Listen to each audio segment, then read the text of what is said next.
सत श्री अकाल, नमस्ते, हेलो। मैं हूं प्रीतपाल सिंह और स्वागत है आप लोगों का मेरे channel mythological facts and stories में। आज का ये वीडियो सिख इतिहास पर होगा। आज मैं आपको गुरुद्वारा श्री अकाल तख्त दमदमा साहिब की हिस्ट्री के बारे में बताऊंगा। मैं बताऊंगा कि ये गुरुद्वारा क्यों इतना खास है और क्यों इसका नाम दमदमा साहिब पड़ा। वीडियो शुरू करने से पहले लेट्स रोल द इंट्रो।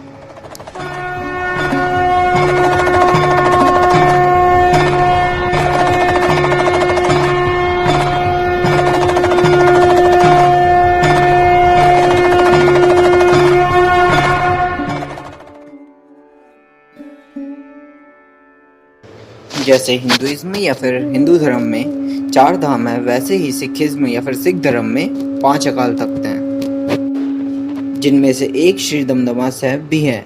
यह गुरुद्वारा पंजाब में स्थित है और इसी नाम का गुरुद्वारा एक दिल्ली में भी है, जिसके बारे में मैं किसी और वीडियो में बताऊंगा। तो अगर मैं शुरू से बताऊं तो सिख धर्म में 10 गुरु रहे हैं, जिनको 10 पातशाहियां भी कहा जाता है। उनमें से 10वीं पातशाही श्री गुरु गोबिंद सिंह जी जब मुक्तसर की लड़ाई के बाद तलवंडी साबो जा रहे थे, तब उन्हें चौधरी टल्ला मिला।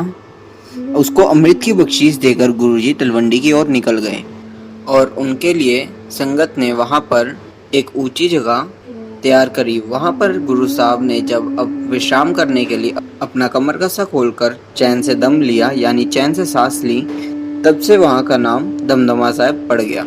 एक बार इस जगह पर लाहौर से आए एक सिख ने गुरु साहब को बंदूक भेंट की। तब वहां पर चौधरी टल्ला भी अपनी फौज के साथ वहां मौजूद था। फिर गुरु साहब ने जब कहा कि मैं अपना निशाना आजमाना चाहता हूं, तो चौधरी टल्ला और उसकी फौज में से किसी की आगे आने की हिम्मत नहीं हुई।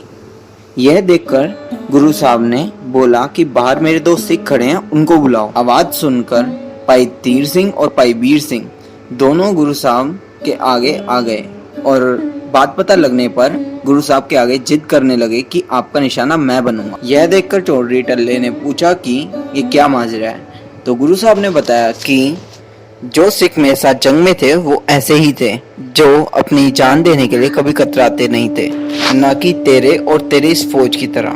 दमदमा साहिब ही वो जगह है जहाँ आदि ग्रंथ गुरु ग्रंथ साहिब को श्री गुरु गोबिंद सिंह जी ने पूर्ण किया था।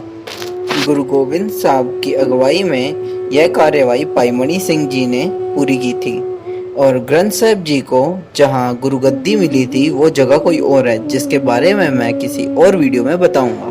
इसी पावन स्थान पर बिछड़ने के बाद माता सुंदरी और माता साहिब देवा जी गुरु साहब से मिलने आई थी और यहीं पर माता सुंदरी जी को पता चला था कि उनके चारों साहिबजादे शहीद हो गए हैं और माता गुजरी भी नहीं रही, जिसके बारे में जानकर वह पहले तो बहुत दुखी हुई। फिर गुरु साहब जी ने समझाया कि उनके नज़रिए से देखो तो उनके संगत में जितने भी उनके सिख हैं वो सारे उनके साहिबजादे हैं और जितनी भी सिखनियां हैं उनमें उनकी माता जी हैं। फिर जब माता सुंदरी ने गुरु साहब के नज़रिए से देखा तो माता सुंदरी को वहाँ जितने भी संगत में सिख बैठे थे उनमें उनको अपने चारों साहिबजादे दिखे और जितनी भी सिखनियाँ बैठी थी उनमें माता गुजरी दिखी, जिसे देखकर वह खुश हो गई और कहा कि तो क्या हुआ जो मेरे 4 बेटे शहीद हो गए, उनके बदले गुरु साहब ने उनको हजारों बेटे दिए हैं।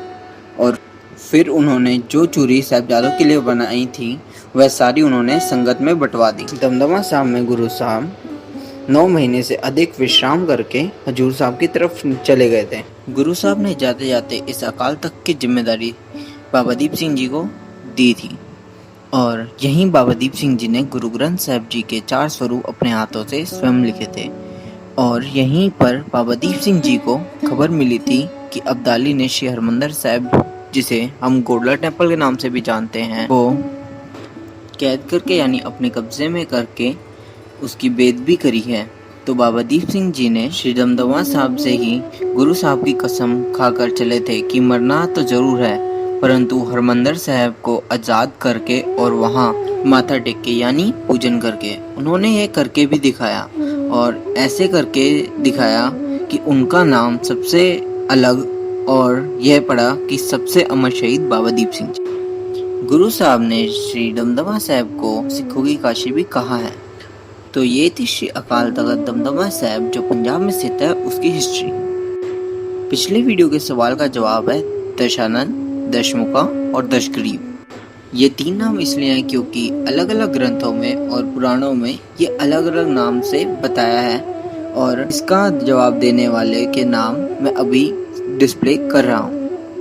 आज की वीडियो में बहुत सारी कहानियाँ और हैं, जैसे चमकौर और मुक्तसर के युद्ध और बाबा दीप सिंह जी की पूरी बायोग्राफी यानी उनकी पूरी कहानी और भी बहुत सारे टॉपिक हैं।